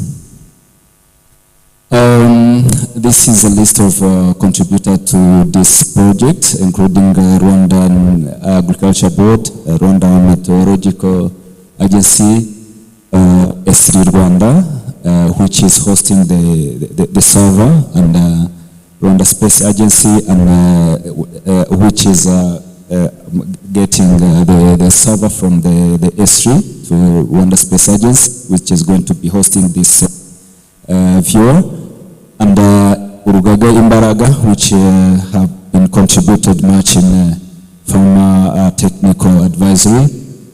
So the beneficiaries of this project was farmers, farmer cooperatives and extension agents, and are going to be benefiting continuously. Next, please. So this is the background that as I started, we know that Irish potato is an important staple crop in the Rwandan lives. Also, it is susceptible to late blight diseases caused by Phytophthora infesta. But the current management among the farmers to this late blight disease is based on weekly spraying of fungicides and different types of chemicals to control the disease without considering the outbreak and incidence. So we tried to modulate this spray and with order to reduce the amount of deposit on the soil and in the crop. Next. Next, please. Yeah, with modeling, we had in mind that we need to provide a more precise use of pesticide, hence reducing the amount of application and frequency, and modeling regional and local accurate weather data, using it to provide the solution. We used the sensors called the LoRa-1. I'm going to explain it later, what is the LoRa-1. We developed a smartphone app that was used to transmit the results to farmers or recommendation to farmers. And we had access to automated weather stations. Then we got the forecast data from the Rwanda Meteo and others like Meteo Blue. Next, please. This is how the viewer is looking like. When you enter, I'm going to share the next. No, don't go to the next. But I said the next slide is going to show you the link where you can pass through and enter. Then this is Kinigi area where we installed sensors. The people who knows Kinigi can recognize the area. So this is RAB field trials, and you can see these blue dots are the sensors installed, LoRa-1 sensors. This is a gateway that receives the information from the sensors, then transmit it to meteo stations, so it can be analyzed, then the analyzed the data can provide information to and the recommendation to farmer. This is a weather station in Chiniji area. Next, please. The viewer now was hosted by S3, but it is now being moved to Rwanda Space Agency, and it has the direct access to our roller sensors on the field, and also Meteo Rwanda is planning to make it a live space of where you can find data on the field, showing the recommendation. If you are a farmer, you need to take an informed decision based on the information available. It combines application and capture data from the field and give site-specific information combined with administrative borders. As you've been, let's go to the next. Okay, we're going to see it again. But also it shows the administrative borders, so you can localize which area and which I'm targeting. So Roller 1, we chose using it because it is a wireless network protocol designed specifically to transmit a small amount of data, but over a long distance. So this is a sensor installed in the field, but we put a gateway which is connected to the internet. This is at Nyanje sector office. We put this gateway, but the sensor has a battery which has capacity to perform to keep performing for 10 years without recharging or changing the battery, and it gives the information to the gateway. Then the gateway provides signal to Meteo centers. The next slide, please. Yeah, as we can have information analyzed, it is known that the threshold or an agronomic advice on the risk of infection on the red blight disease is a relative humidity of 80% and temperature between 15 and 25. So these are guiding factors showing what the recommendation we can give to farmers, and it takes among 14 days to monitor the period of resistant variety, or 7 days for susceptible varieties, and it ended by recommending the variety that farmers can retain or variety they can choose to leave because of susceptibility to the diseases. We can get back to the slide showing the demo viewer. Go back again here. When you click on the dots on the plots that you want to analyze to know data, it gives you the relative humidity and temperature, so you can see with this temperature, with this relative humidity, I can take this decision. But also we had that application that have been transmitting the information to farmer. Go again. Okay, here. No, back. This one.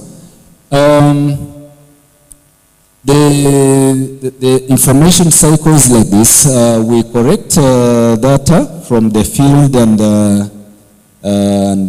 from the field and by the sensor. It transmitted and computed, then give the index and recommendation. Then it transmits a message to farmer with a recommendation, with the observation and recommendation. If it is high disease risk, if it is moderate or low risk, then it recommends if it is necessary to spray or to not spray. Then by collecting the feedback of farmers, then it keep us making it an impactful information to farmers. So next please. So this is how, if you want to, you go to the viewer, you find the area. You click the area you want to visualize, then it was written the different categories of varieties. Then each 5 days it have been updating and seeing the susceptibility, and it is automatically given after like 3 cycle of seeing how the incidence looks like. Then it gives a recommendation. Here you enter the number of a farmer, then the message is sent. Next. This is the case. When you enter in the platform, you can see this is they say these are gateways. This is in RAB station plots, and these are farmers' plots. These red dots are the sensors, installed sensors. You can see it when you open, and this is at Nyanje sector. So we put it on different altitudes to see the difference between the response that we can have.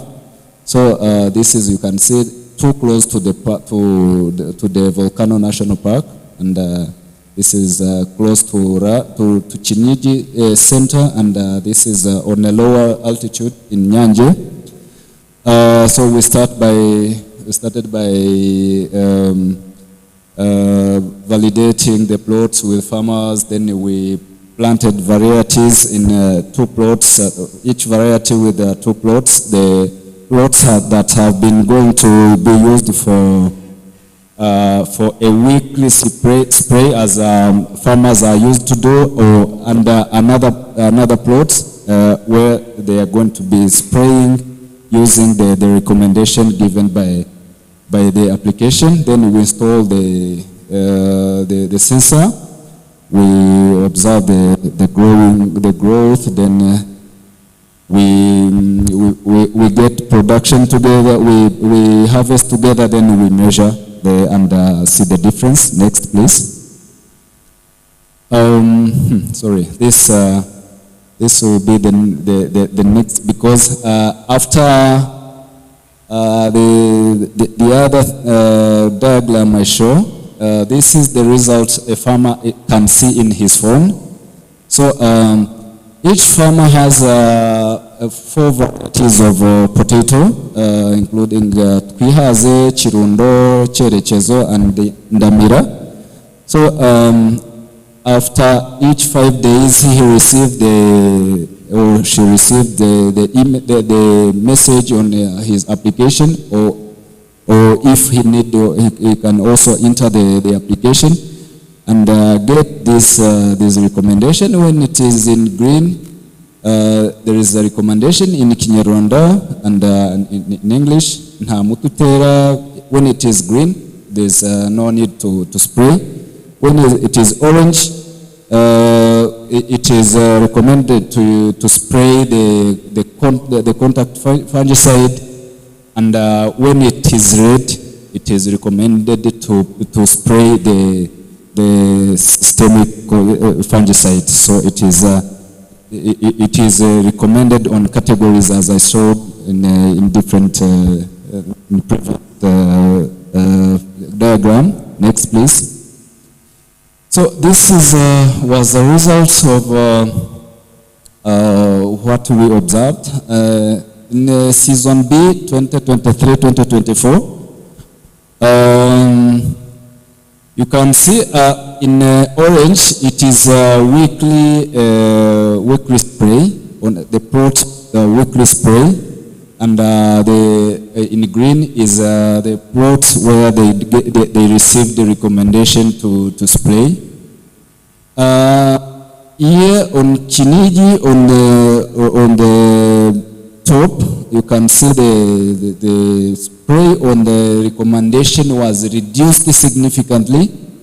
Like here, this tree has which is very resistant. The spray was reduced significantly. And here in Nyanje, but in middle to the road station, it was looking like the same, including the variation of the altitude and I don't know what, but we thought that it is because of altitude difference. But on the yield looked the same. It's no big difference. Next. The next season, season A, 2024-2025, also the spray have reduced on the recommendation based, but somehow close because the rain was increased. Still, the yield looked the same. Next, please. The impact, this is the outcome, not yet on the level of impact, but the outcome we had is that we went to farmers and we talked to them and understood what the perspective on what they have been receiving and working with us. So they gained confidence in information-driven methods of farming. This is, and they recommended to, we are going to get the recommendation. It is, it reduced the chemical use that aligned to sustainable practice, which we need to promote, and it is cost saving, then increasing the farmer income. If the cost of production reduces, the income increases. Then next, please. Farmers recommends this. Some susceptible varieties. Farmers decided to remove it because they found that it used most of chemicals to maintain.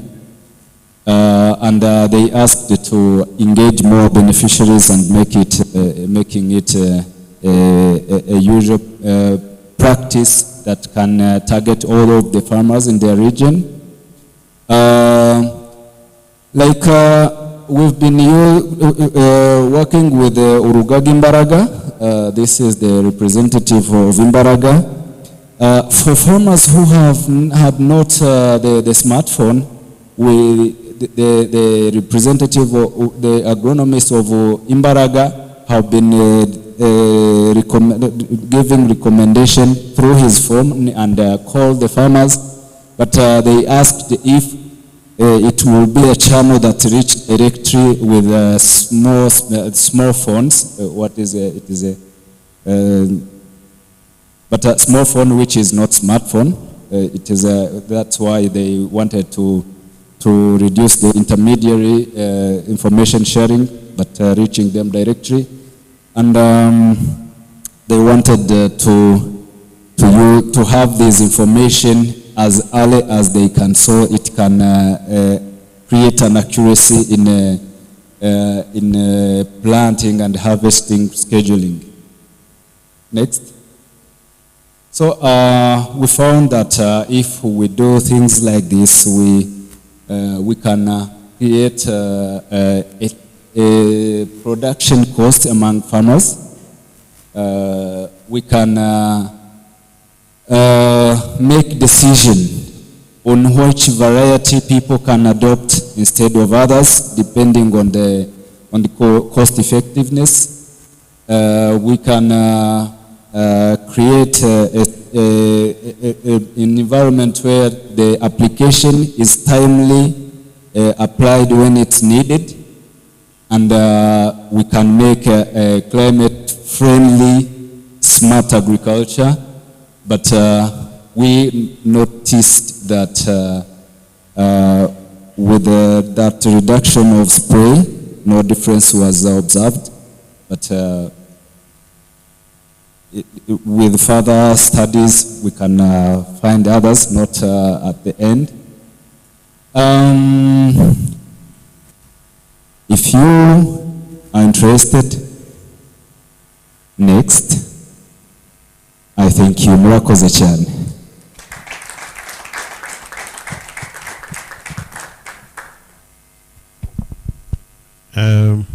Let us take only two interventions, because we have already taken the whole time for posters.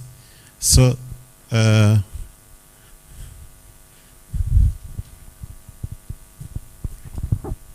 thank you, Kavera, for your presentation, and I appreciate it that your approach is aligning to the current strategic plan that the government is promoting related to building resilient and sustainable agri-food system.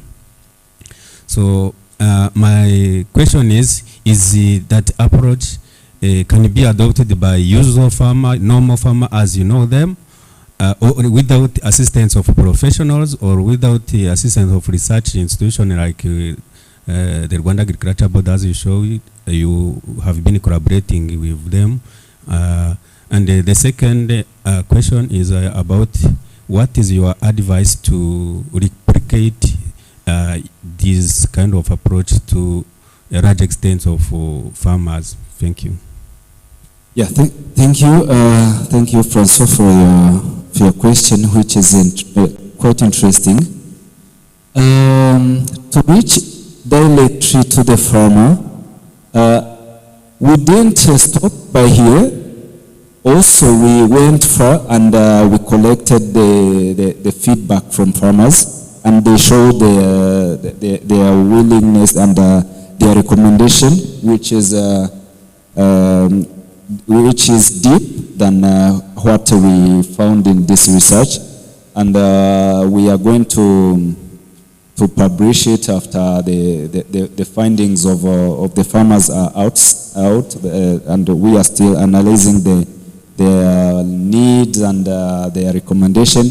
But based on their willingness, they are willing to have that kind of initiative came close to everyone because they found it effective. But the hindrance between that is that we are still using the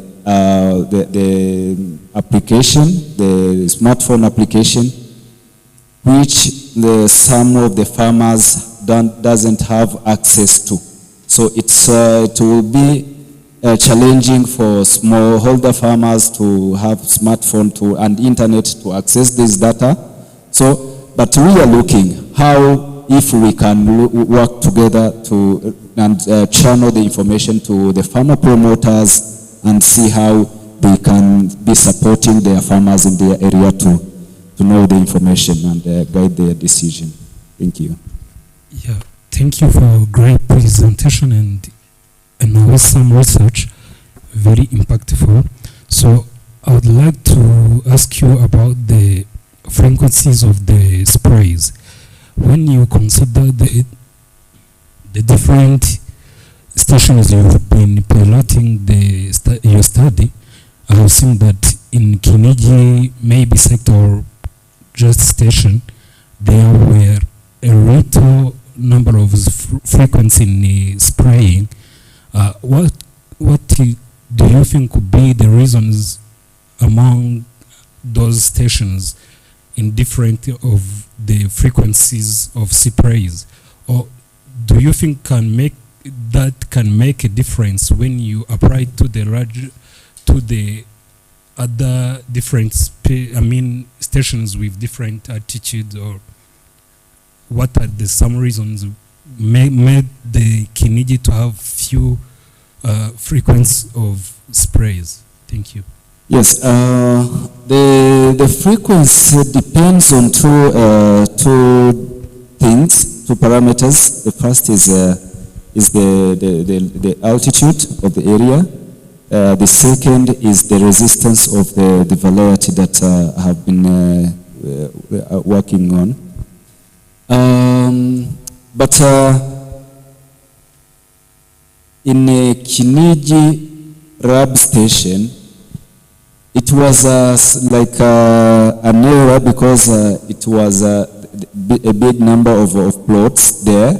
So they combined all the plots, then giving the results. But it was looking like the same in all the region, and we concluded that. But with those errors, now trying to fix the error of providing information from different plots as different information. But the frequency of spray depends on variety, and there is resistant varieties that can take even 3 weeks without spray, which is a cost saving depending compared to those who are spraying each week, every week. So it was reduced significantly.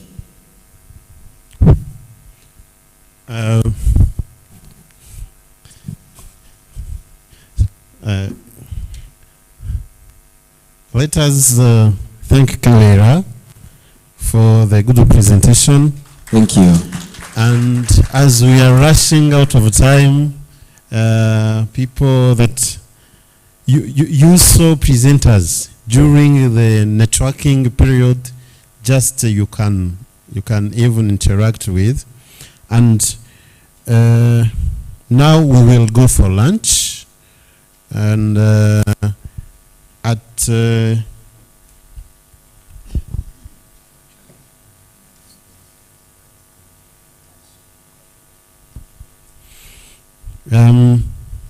vouchers will be distributed just outside of this door, and we will meet at the plenary session at 2:30, 2:50.